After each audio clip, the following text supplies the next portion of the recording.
Your Invisible Power by Geneviève Behrend. Chapter 13. The Reward of Increased Faith. Because you have expanded your faith into the faith and laws of the universe that know no failure, your faith in the best of yourself, the principle of life in you, has brought you into conscious realization that you are not a victim of the universe, but a part of it. Consequently, there is that within yourself which is able to make conscious contact with the universal principle of law and power, and enables you to press all the particular laws of nature, whether visible or invisible, into serving your particular demand or desire, and thereby you find yourself master, not a slave, of any situation. Troward tells us that this mastering is to be accomplished by knowledge, and the only knowledge which will afford this purpose in all its measureless immensity is the knowledge of the personal element in universal spirit, and its reciprocity to our own personality. In other words, the words you think, the personality you feel yourself to be, are all reproductions in miniature or specialized God or universal spirit. All your word thoughts were God word forms before they were yours. The words you use are the instruments, channels, through which the creative energy takes shape. Naturally, this sensitive creative power can only reproduce in accordance with the instrument through which it passes. All disappointments and failures are the result of endeavouring to think one thing and produce another. This is just as impossible as it would be for an electric fan to be used for lighting purposes, or for water to flow through a crooked pipe in a straight line. The water must take the shape of the pipe through which it flows. Even more truly, this sensitive, invisible, fluent substance must reproduce outwardly the shape of the thought word through which it passes. This is the law of its nature. Therefore it logically follows, as a man thinketh, so is he. Hence, when your thought or word form is in correspondence with the eternal constructive and forward movement of the universal law, then your mind is the mirror in which the infinite power and intelligence of the universe sees itself reproduced, and your individual life becomes one of harmony. End of chapter 13. Your Invisible Power by Geneviève Behrend. Chapter 14. How to make nature respond to you.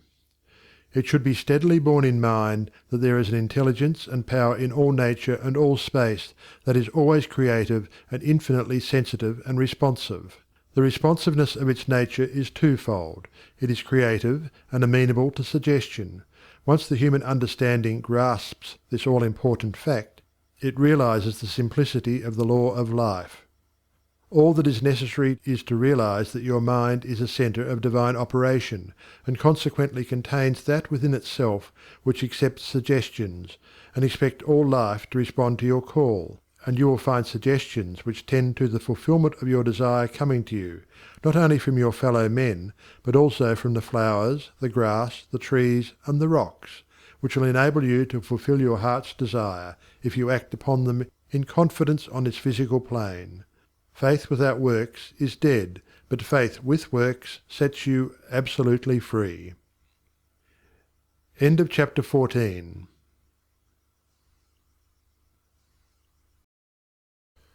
Your Invisible Power by Geneviève Behrend. Chapter 15. Faith with Works, What it has accomplished. It is said of Tyson, the great Australian millionaire, that the suggestion to make the desert land of Australia blossom as the rose came to him from a modest little Australian violet, while he was working as a bushman for something like 3 shillings a day. He used to find these friendly little violets growing in certain places in the woods, and something in the flower touched something akin to itself in the mind of Tyson, and he would sit on the side of his bunk at night and wonder how flowers and vegetable life could be given an opportunity to express itself in the desert land of Australia. No doubt he realized that it would take a long time to save enough money to put irrigating ditches in the desert lands, but his thought and feeling was sure it could be accomplished, and if it could be done, he could do it. If there was a power within himself that was able to capture the idea, then there must be a responsive power within the idea itself that could bring itself into a practical physical manifestation. He resolutely put aside all questions as to the specific ways and means which would be employed in bringing his desire into physical manifestation, and simply kept his thoughts centred upon the idea of making fences and seeing flowers and grass where none existed. Since the responsiveness of reproductive creative power is not limited to any local condition of mind, his habitual meditation and mental picture set his ideas free to roam in an infinitude, and attract to themselves other ideas of a kindred nature. Therefore, it was not necessary for Tyson to wait and see his ideas and desires fulfilled until he had saved from his 3 shillings a day enough money to irrigate the land, for his ideas found other ideas in a financial world which were attuned in sympathy with themselves, and doors of finance were quickly opened. All charitable institutions are maintained upon the principle of the responsiveness of life. If this were not true, no one would care to give, simply because another needed. The law of demand and supply, cause and effect, can never be broken. Ideas attract to themselves kindred ideas. Sometimes they come from a flower, a book, or out of the invisible. You are sitting or walking, intent upon an idea not quite complete as to the ways and means of fulfilment, and behold, along comes another idea, from no one can tell where, and finds friendly lodging with your idea, one idea attracting another, and so on until your desires are physical facts. You may feel the necessity for an improvement in your finances, and wonder how this increase can be brought about, when there seems to suddenly come from within the idea that everything had its birth in thought, even money, and your thoughts turn their course. You simply hold to the statement or affirmation that the best, and all there is yours.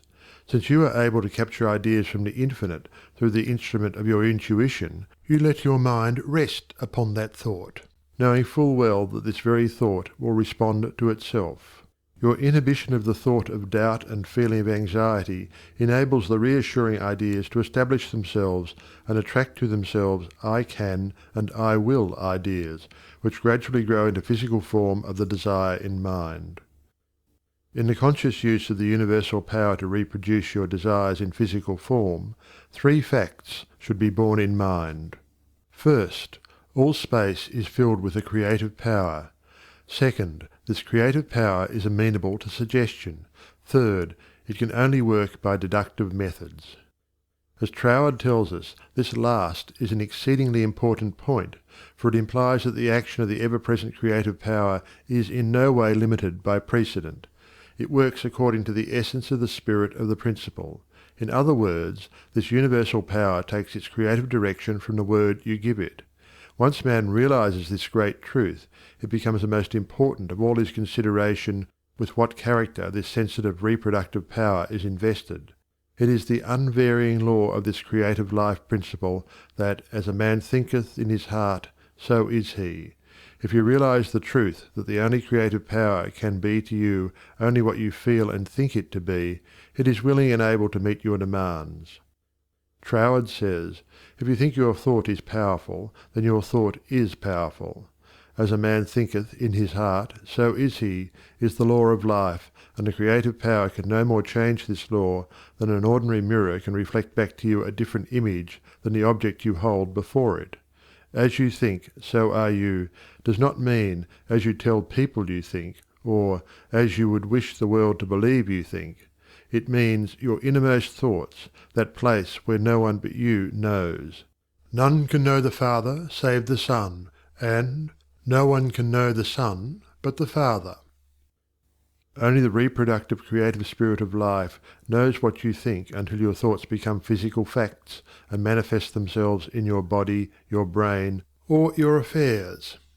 Then everyone with whom you come in contact may know, because the Father, the intelligent creative energy which heareth in secret, hears your most secret thoughts, rewards you openly, reproduces your thoughts in physical form. As you think you know, that is what you become, should be kept in the background of your mind constantly. This is watching and praying without ceasing. And when you are not feeling quite up to par physically, pray. End of chapter 15.